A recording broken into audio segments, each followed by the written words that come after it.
Assalamualaikum warahmatullahi wabarakatuh.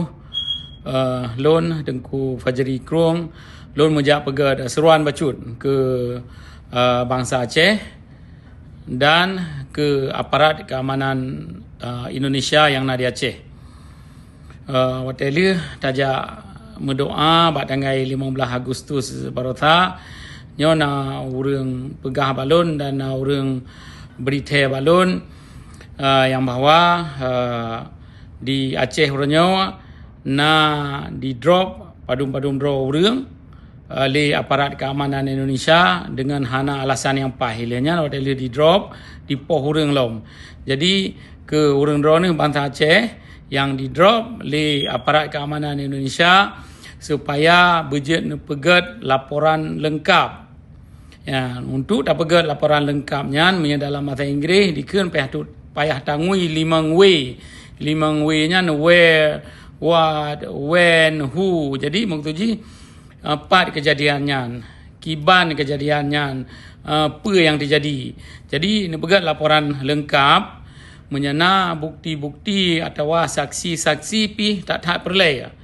Ya, nalnyan namanya urang drone na kunong poh atau barangkali bekas disipak oleh aparat keamanan Indonesia.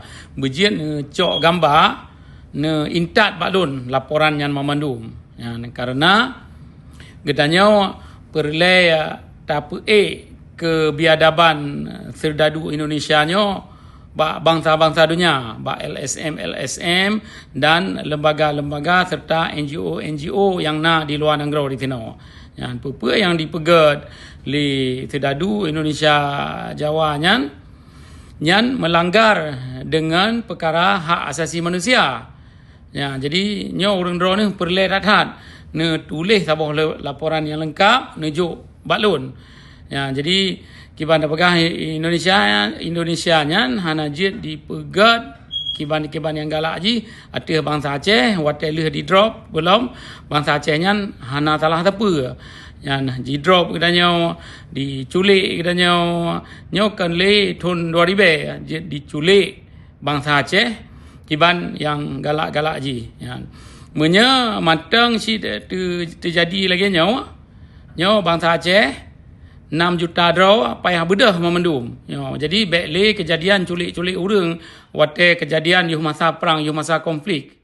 Menancit nyawa na daripada serdadu Indonesia yang ia ancam tengku-tengku dan ulama-ulama